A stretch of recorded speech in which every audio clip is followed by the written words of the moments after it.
Have you ever felt a deep silence inside yourself, even while being completely surrounded by people? That strange sensation of being physically present, yet spiritually absent, like a part of you is somewhere else, watching everything from a distance, without being able to fully explain why. You talk, you smile, you act the way you always do. You keep your commitments, reply to messages, show up to meetings, join the conversations. But inside, something has changed. Something subtle, almost invisible to those on the outside, but absolutely real to the one living it from within. That silence is not loneliness. It's not unnamed sadness. It's not a sign that something is wrong with you. That silence is an awakening. It's the universe moving within your reorganizing layers, preparing the ground, clearing out what no longer needs to stay. It doesn't arrive with fanfare. It doesn't announce itself with obvious signs. It doesn't come with a script explaining what's about to happen. It simply appears like a tide that rises slowly, almost unnoticed, until one day you look around and realize your inner landscape has changed. And that's exactly what I want to talk to you about in this video. I want to invite you to listen to this whisper the universe places in your heart during moments of silence. The whisper that can only be heard when you choose to be with yourself, when you allow space without rushing to fill it. When you stop running from emptiness and begin to understand that this emptiness might actually be the most fertile place in your life. So before we continue, I want to ask you for something simple. Take a deep breath. Here, now, not later, not after you read one more message, not when life finally slows down. Now, if you can, sit somewhere quiet, close your eyes for a few seconds, and allow yourself to be fully present in this moment. And if right now you realize you're going through a phase of inner silence, emotional distance, or retreat, pause and say within yourself, calmly and intentionally, I am open to hearing what the universe wants to tell me in this silence. A silent awakening is not drama. It's not punishment. It's not weakness. It's not a sign that you're regressing or losing something. On the contrary, it's an invitation. One of the most precious invitations life can offer, even when it arrives disguised as confusion or melancholy. It's an invitation to step out of the wheel for a moment, to stop spinning on the autopilot modern life demands and observe your own existence from a deeper, quieter, truer place.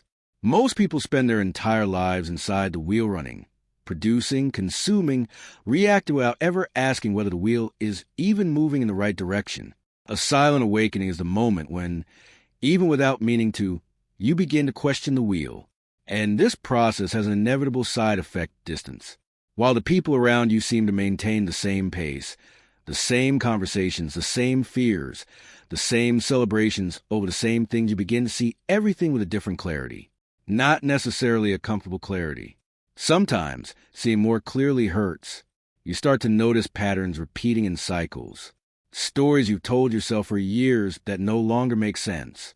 Relationships that drain you more than they nourish you. Choices you make out of habit or funded out of desire or alignment. And this awareness creates a natural withdrawal. Not arrogance. Not superiority. Not judgment. Necessity. It's your internal system asking for spacito breathe something truer, to reorganize, to align with a version of you that is still being built. The universe chooses silence to speak to you for this exact reason. When you're alone, the noise outside quiets down, and the noise inside, the one that truly matters, the one that comes from your essence rather than other people's expectations, finally becomes audible. Now I want to talk about the signs. Because the universe doesn't speak through megaphones. It doesn't send notifications. It doesn't email you. It doesn't show up holding a sign with the message written on it. It speaks through quiet signs, through sensations, patterns, and coincidences that aren't coincidences at all. And when you learn to recognize them, the way you interpret what you're living changes completely. The first sign is inner questioning. Suddenly, you begin to question things you once accepted without reflection. The work you do every day, and whether it still makes sense to you. The relationships you maintain out of habit or fear of being alone. The dreams you tucked away in a drawer while life demanded other things.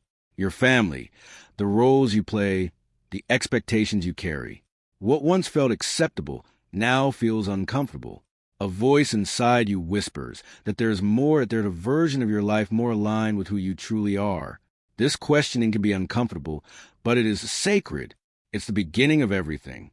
The second sign is impatience with certain energies. You notice that some conversations drain you. Some environments leave you exhausted.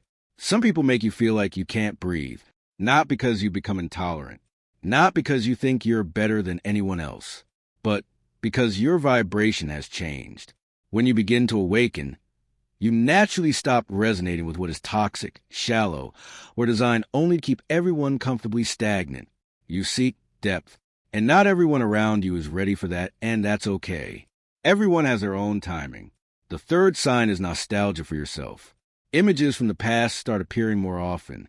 Memories of who you were before all the adapting, before all the adjusting, before you learned how to fit into the spaces others left for you. That earlier version of you, perhaps more naive, but also more authentic, more spontaneous, more connected to your true desires. This sign is precious because the universe is showing you a path back not to the past, but to your essence, not to become who you were, but to reclaim what was best in that version of you and integrate it into who you become. The fourth sign is heightened sensitivity. Small things begin to move you in ways they never did before. A song on the radio suddenly brings tears to your eyes and you don't even know why.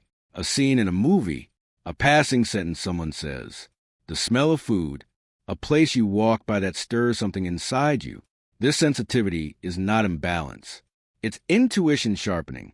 It's your internal system becoming more refined, more receptive, more capable of perceiving what lies beyond the obvious. The fifth sign is a desire to withdraw. A genuine urge to step back from social media, from loud circles, from parties where you're expected to wear a mask of joy you're not actually feeling. This is not depression. It's not antisocial behavior. It's not rejection of the world. It's an organic need for silence, for space, for time with yourself without performing, without being available to everyone, without having to justify why you'd rather spend a quiet night than a busy one. When this desire appears, honor it. It's part of the process. The sixth sign is attraction to self-knowledge and spirituality. Suddenly, you find yourself researching meditation, the law of attraction, chakras, life purpose, consciousness. Topics you may have never paid much attention to now feel urgent necessary, like some part of you already knows the answers are there. This is no coincidence. The universe is preparing you, placing on your path the tools you'll need for the next cycle of your life. The seventh sign, and perhaps the most paradoxical, is feeling fear and courage at the same time. A real fear of change, of letting go of what's familiar, of stepping into the unknown without guarantees. And at the same time, a courage that grows quietly, almost without permission. A courage to live more honestly, more aligned, more true, even if that means disappointing some people. Even if that means revisiting choices that once felt permanent. This paradox is healthy. It keeps you moving, neither paralyzed by fear nor reckless with excitement. If you recognize yourself in any of these signs, there's something important you need to know. You are not lost. You are in transition. And transition is exactly theta space between who you were and who you are becoming. It's not permanent. It's a portal.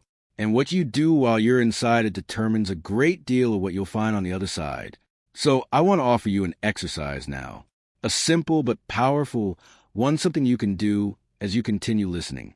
You don't need anything special. No altar, no incense, no elaborate ritual. You only need yourself, your presence, and your intention. If you feel safe, close your eyes for a moment. Let your shoulders drop. Relax your jaw. Allow your body to soften wherever you are. Now take 3 deep breaths. Not just any breath, but intentional breathing. In through the nose, out through the mouth, releasing tension, urgency, and the weight of everything you've been carrying today. On the first breath, say to yourself silently or out loud, I allow myself to release what no longer serves me. You don't need to know what it is yet. Permission is enough. On the second breath, say, I open my heart to what is true, to what is real, to what is yours, to what comes from your soul, not from other people's expectations. On the third breath, say, I listen to the universe's whisper in my life with trust and openness, even if the message challenges me. Now, In silence, ask yourself one single question without rushing, without judgment. What do I need to let go of in order to move forward? Notice the very first thing that comes to mind. It could be a person, a habit, a belief about yourself you've carried for years as absolute truth, a fear, a resentment, an unfulfilled expectation you're still holding on to as a burden. Don't run from it. Don't analyze it. Don't try to fix it. Just let it be. Let it settle. The universe usually speaks first about what most needs to be released, and it rarely gets it wrong. A silent awakening is not for everyone, and that's not spiritual elitism. It's simply reality. Most people spend their lives running from silence, filling every gap with noise, distraction, and constant activity. Silence is frightening because within it, there's nowhere to lie to yourself. Inside silence, everything becomes clearer, including the things you'd rather not see. But you made it this far. You didn't look away. You didn't seek another distraction. You didn't close this video when things got deep. That already says something about who you are. You are someone who has been invited to walk a little more alone for a while, to feel a little deeper than what's comfortable, to listen more closely to what the universe whispers in the space between one thought and the next, and that no matter how painful, confusing, or destabilizing it may feel is a privilege. It's the path of someone being prepared for something greater. So don't treat this silence as absence. Don't interpret it as a sign that you are alone, abandoned, or forgotten. Treat it as presence.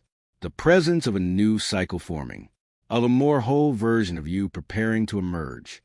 Every period of retreat you've lived through, every night that felt too long, every moment when the noise of the world was replaced by the silence of your room, it was building you, deepening you, because when you meet your truth, something changes in how life responds to you. The law of attraction is not just a visualization technique or force positivity formula. It operates through inner alignment. And when what you think, feel, and do begin to point in the same direction, the universe starts moving pieces with a clarity, strength, and peace you never experienced while living on autopilot. Before we end, I want to leave you with 3 affirmations. You don't need to memorize all 3, just let one of them meet you where you are right now. The first, I respect my silence and listen to it with care. For those learning not to run from themselves, understanding that silence isn't the enemy, but the space where the most important answers are born. The second, I am protected by the universe, even when I walk alone. For those in a season of retreat who need to remember that the solitude of awakening is not abandonment, it's reorganization, preparation, care. The third, I am being prepared for a cycle more aligned with my soul. For those in the middle of transition when you can't yet clearly see what's coming, but you can feel something inside you changing irreversibly. Choose the one that resonates most with you. Repeat it throughout your day, not as a mechanical mantra, but as a gentle reminder that you are exactly where you need to be, going through what you need to go through, in order to become who you are being called to be. If this video touched something within you, leave a comment with one single word that represents how you're feeling right now. Renewal, courage, fear, hope, peace, relief, clarity. Sometimes one word says more than an entire paragraph. If you know someone who is also going through a season of inner silence, share this video with them. Send a simple message. Listen calmly as if it were an invitation from the universe to come back to yourself. Sometimes the most generous thing you can do for someone is to show them that what they're feeling has a name, a purpose, and an end. And if you enjoy this kind of content, subscribe to the channel, turn on notifications, and walk with me on this journey of self-discovery, awakening, and deeper connection with what is most true within each of us. Until the next video. And always remember, the universe is not distant. It's not somewhere unreachable, waiting for you to earn its attention. It is here, now, right inside your silence, patiently waiting for you to choose to listen. Is this conversation helpful so far?